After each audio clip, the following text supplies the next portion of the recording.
Girls, I'm gonna make this real simple. Make your daddy dead. Real dead. I need to start with this. Some trailers try to explain everything. They lay out the plot, introduce the characters, and gently guide you through what you're about to watch. The new trailer for Is God does the opposite. It feels less like a preview and more like someone striking a match, then walking away. And considering what this story is about, that image isn't just dramatic, it's intentional. Before we begin, would you please support me? Subscribing is free and very important to me. For better analysis and more videos, please subscribe and like.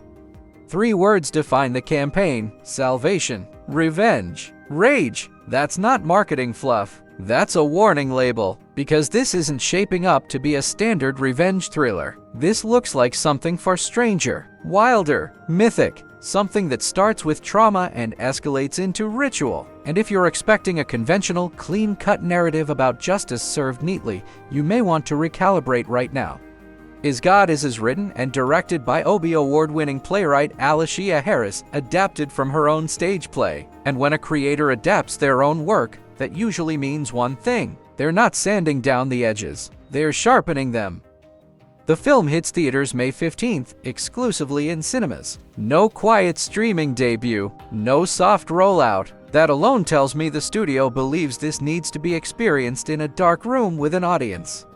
At the center of the story are twin sisters Racine and Anaya, played by Cara Young and Mallori Johnson. These aren't just siblings. They're bound by a shared history that feels carved into them. The official synopsis is blunt. Twin sisters, bound by an unbreakable bond, carry out their dying mother's final command: hunt down and kill the monster of a father who destroyed their family.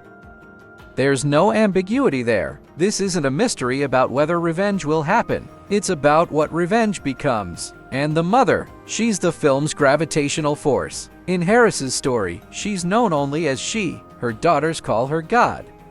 She's alive, burned, scarred, confined to a bed, and still in control. From that bed, she tells her daughters that their father is responsible for the fire that disfigured all 3 of them. And her final instruction is clear: find him. What fascinates me isn't just the premise, it's the tone. The trailer doesn't present revenge as a clean narrative engine. It presents it like a ritual passed down through blood. This isn't justice through law, it's justice through inheritance. The mother's command doesn't feel like information, it feels like a curse, like a legacy, something that has to be completed, not questioned.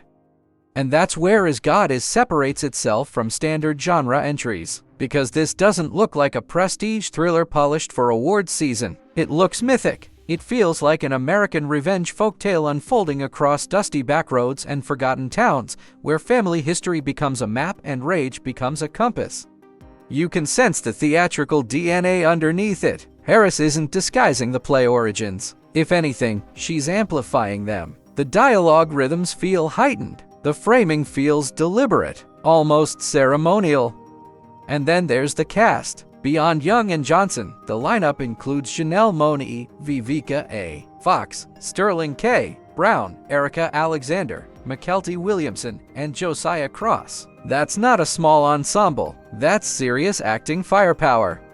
Which makes me wonder how each of these performances will orbit the central twin dynamic. Because at its core, this story lives or dies on Racine and Anaya. Are they avenging angels? Are they victims shaped into weapons? Or are they something more complicated? The trailer leans into chaos rather than clarity. There's fire imagery, stark landscapes, faces that look hardened by history. You don't get a tidy breakdown of plot points. You get a mood, and that mood is volatile. If anything, Is God seems less concerned with whether revenge is justified and more interested in what revenge transforms you into. That's a dangerous thematic lane, but it's also the kind of lane that creates cult classics. The phrase salvation, revenge, rage keeps echoing in my head. Salvation suggests redemption. Revenge implies violence. Rage signals something uncontrollable. When you combine those 3 ideas, you're not building a courtroom drama, you're building a reckoning. And I can't ignore how bold it is to position the mother figure as both victim and commanding deity. Calling her God reframes everything. It turns obedience into worship, It turns vengeance into devotion. That dynamic alone could elevate this beyond genre expectations. But here's the real question. Will the film fully commit to its strangeness? Because the trailer promises something feral, something untamed. If the final product retreats into conventional storytelling halfway through, that energy collapses. However, if Harris leans fully into the mythic, theatrical roots of her material, this could become one of those films people talk about long after its box office run ends. And let's talk release strategy. May 15th, theatrical only. That's a statement. It says this isn't disposable content. It's an experience meant to be sat with, absorbed, maybe even endured.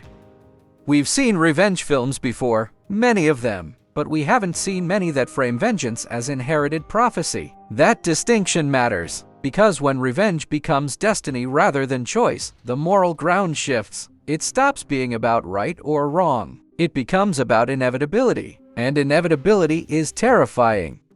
I'm especially curious about how the film handles its tonal balance. The trailer suggests moments of surrealism, possibly dark humor, maybe even absurdist edges that reflect its stage origins.